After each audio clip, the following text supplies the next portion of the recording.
Yo guys, Red Marvel here, back again with another review for this time for the Batman. We are doing a spoiler hangout discussion live tomorrow. Guys, this was good. This was amazing.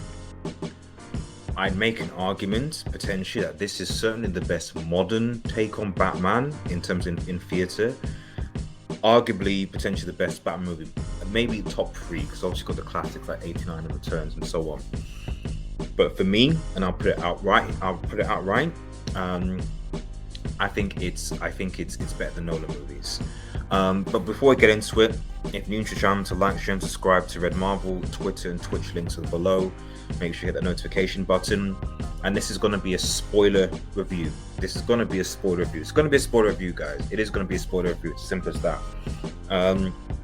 So if you haven't watched it, please don't watch this review. It is a spoiler review. It's as simple as that, really. So this is my spoiler review for the Batman, because I can't do non-spoiler reviews. I just can't. If you want non-spoiler reviews, let me know, but it's a spoiler review, guys. First of all, shout out to Matt Reeves. I can't summarize the whole plot because it's a 3-hour movie. I didn't even know that going in. It's a long movie. It's very intense. But I'm gonna, so rather than summarize the whole plot, what I will do is I will give you a few key things that I really liked about this movie, and maybe one or two negatives. So overall, the whole premise of the plot is the main villain is obviously the Riddler, and it's Batman essentially trying to solve these different riddles, playing this almost cat and mouse game Riddler, and uncovering the truth around Gotham. Now, what was great about this movie? The first thing, the most important thing, it's a detective movie. It's a crime thriller. This is not, and I can see why a lot of people will start to say, oh, they don't like this movie, it's got mixed reviews, it's average, because superhero movies are so saturated with this kind of one-liner action sequence that isn't necessary, and a film that narrates itself, a film where the scenes actually have purpose and meaning, even though I still think it was maybe a bit too long, but films that do that don't really tend to hold well because we have short attention spans. I'll keep it a stack. We have short attention spans. So when's the next scene coming? I don't want all this dialogue. But here, the dialogue had purpose and made sense. And as a comic book fan, I was always been waiting for a Batman movie where Batman acts as a detective.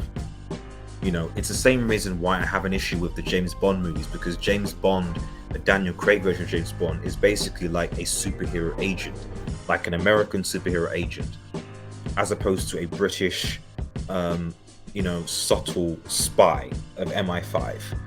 We need to go back to that version of James Bond. And I think this really, it's almost poetic that you basically have a almost return to roots, where this is essentially like year one Batman.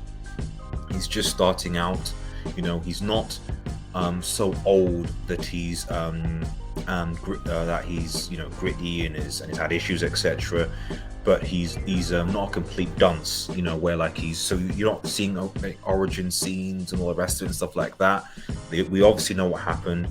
It's Batman year one, starting his crime on Gotham, his attack on crime on Gotham, and at the end of the movie, you find that like it literally is the beginning. It is essentially like Batman Begins, because you get alludes to the Joker, potentially Bane, a few other characters as well. You see there's certain scenes where you're like, geez man, this guy's unhinged. Whether it's when he injects himself with, I think it's like either venom or adrenaline to get himself back in fighting. The fact that he takes the thing on his chest, which is basically a batarang, but you also get touching moments where you see him. He's a very much more. It's weird. He's a much more grounded Batman.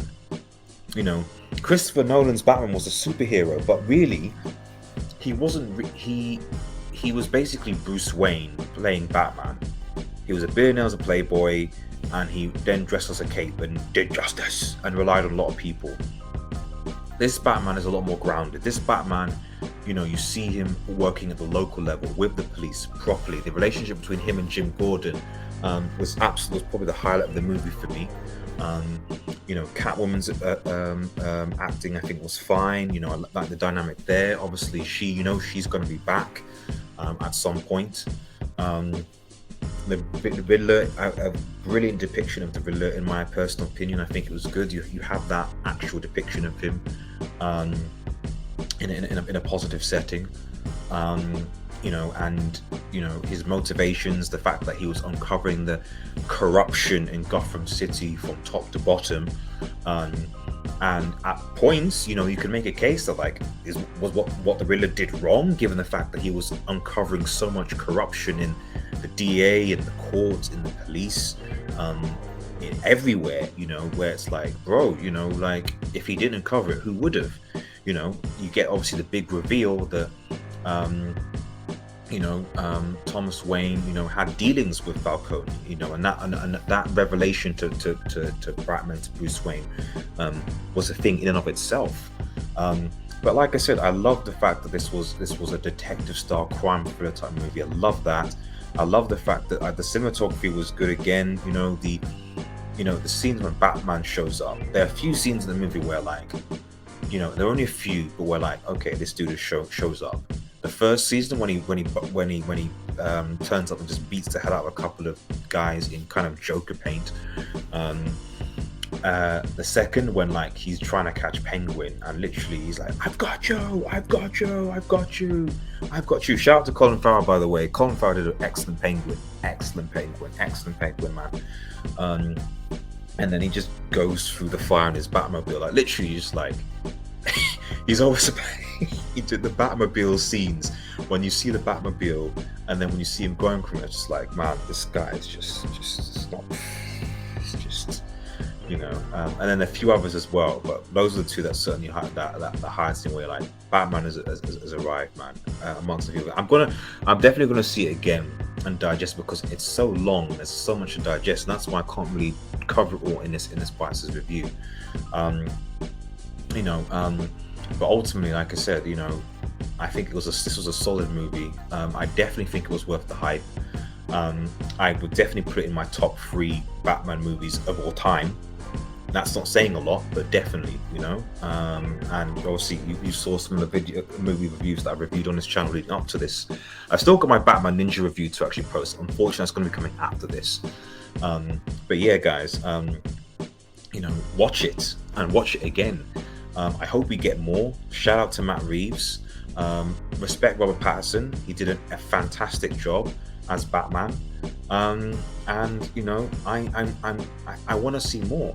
I genuinely want to see more. Stay tuned for our spoiler discussion when we'll be talking a lot about the Batman.